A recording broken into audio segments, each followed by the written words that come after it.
बिस्मिल्लाहिर्रहमानिर्रहीम अस्सलाम वालेकुम। Welcome to my channel daily cooking. अगर आप चाहते हैं ना कि आप अनारदाने और पुदीने की चटनी मिनटों में बनाए ना, तो फिर आपने इस रेसिपी को पूरा देखना। बाज़ दफ़ा इस तरह होता है ना कि अनारदाना कूटने की वजह से ना हम चटनी नहीं बनाते, क्योंकि कूटते कूटते काफ़ी ज़्यादा टाइम लग जाता है।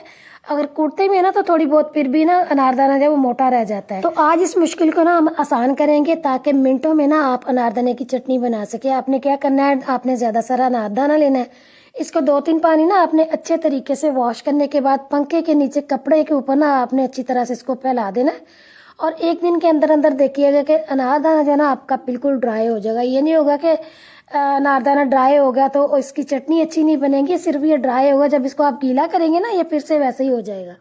तो देखिए कितना ज़्यादा ये ड्राई हो चुका है। आपने इसको जो है ना एक ग्राइंडर जार में डालना है और फिर जो है ना आपने इसको अच्छे तरीके से ना आपने ग्राइंड कर लेना। 3 से 4 मिनट के अंदर अंदर ना ये बहुत ही बेहतरीन सा ग्राइंड। और दूसरी बात ये है कि इसको ड्राई करने से ना इसके फ्लेवर में बिल्कुल भी कमी नहीं आएगी, ये वैसे का वैसा ही रहेगा। जब आप इसकी चटनी बनाएंगे ना तो आपको फील ही नहीं होगा कि ये इसको हमने ड्राई करके ना ग्राइंड किया, ये वैसे का वैसा ही रहेगा। तो देखिए 3 से 4 मिनट के अंदर अंदर बहुत ही बेहतरीन सा ये ग्राइंड हो चुका। और देखिए कितना ज़्यादा ये बारीक ग्राइंड हुआ। आप चाहे इसको आप चटनी कबाब में डालें, पकौड़ों में डालें, जैसे मर्जी आप इसको इस्तेमाल करें, इसका फ्लेवर जो है ना वैसा ही रहेगा। तो मैं आपको दिखाती हूँ कि कितना ज़्यादा ये बारीक हुआ है। एक दफ़ा इसको हम एक बाउल में निकाल लेते हैं और फिर आपको दिखाते हैं कि ये कितना बारीक ग्राइंड हुआ है।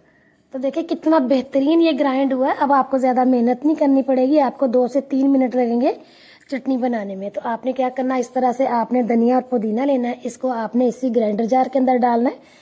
चाहे तो आप इसको जो है वो कुंडी के अंदर कूट लें, ये अगर आप इसे कुंडी वगैरह में कूटते हैं ना तो फिर भी आपके 2 से 3 मिनट लगेंगे, इससे ज़्यादा नहीं, क्योंकि ज़्यादा मेहनत अनारदाने पे करनी पड़ती है। वो तो आपने पहले से इसको ग्राइंड किया हुआ, बस मेहनत आपकी जो है ना ये पुदीने और धनिया को कूटने में लगेगी। तो इस तरह जो है ना आपने ग्राइंडर जार में धनिया और पुदीना डाल देना। फिर साथ में आपने हस्बे जायका जो है इसके अंदर सब्ज़ मिर्चें डाल देनी है। फिर उसके बाद ना इसके अंदर हम डालेंगे लहसुन के 3 से 4 जवे। इससे जो है ना हमारी चटनी बहुत ही ज़्यादा मज़े की बनती है। और ये देसी लहसुन हमने डाला। साथ ही इसके हम डाल देंगे इसमें जायका आधी चाय की चम्मच नमक। फिर इसके अंदर हम डालेंगे अनारदाना, जो कि हमने अभी अभी ग्राइंड करके रखा हुआ। अनारदाना भी आप अपने टेस्ट के मुताबिक कम ज़्यादा डाल सकते हैं। ज़्यादा डालेंगे ना तो चटनी फिर आपकी ज़्यादा मज़े की लगेगी। तो यहाँ पर जो है मैं 3 खाने की चम्मच भर के इसके अंदर अनारदाना डालूंगी। थोड़ा सा इसके अंदर हम डालेंगे पानी ताकि इसको ग्राइंड करने में आसानी हो। वैसे तो इसी तरह से ग्राइंड हो जाएगा, लेकिन थोड़ा सा ना आपको टाइम लगेगा।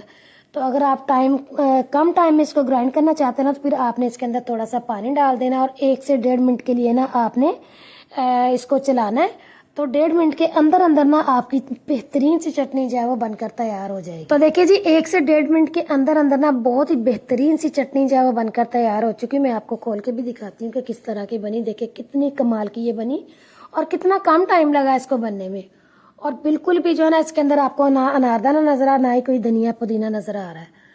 तो इसको हम बाउल में निकालते हैं और फिर आपको दिखाते हैं फाइनल लुक की ये किस तरह की बनी। और यकीन जाने बहुत मज़े की बनती है।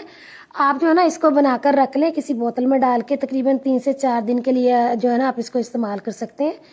और आगे वैसे भी ईद आने वाली है तो आप इस तरह बनाकर रख लें। खाने के साथ आप इसको खाएंगे ना तो साथ साथ आपका खाना जो है ना वो हजम होता जाएगा।